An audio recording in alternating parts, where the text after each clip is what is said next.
starting out a project here. A lot of yard prep work, cut down some trees, kind of cut the yard, grade, get it flat. Then from here is the process is to lay out the pool, to see exactly where the pool structure itself will lay in the ground. And once we have that determined, we also have a hot tub to position. And at that far end, that whole far end is going to be built up, and there's a grotto and waterfall and rock slide at that end, and then walls on the outside.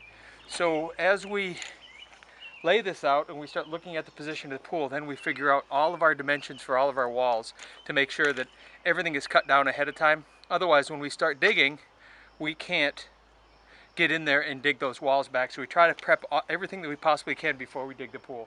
So here's where we're at. We have retaining walls, hot tub, big sun shelf on this end, a grotto, slide, waterfall, pretty cool structure at that far end, and a pretty good sized pool. So if there's it's taking a yard like this and transforming it into something spectacular that is fun first in my head. I start with doing this in my head, and I spend days and days and days in building this from the ground up, underground up.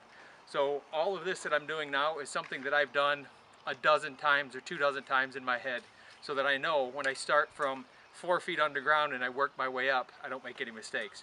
So my process is doing that, is just going through it over and over and over, building it in my head. How would I do this if? And I play out every scenario in my head as I go, and I start from 4 feet underground. From there up, what can we build and what can it look like?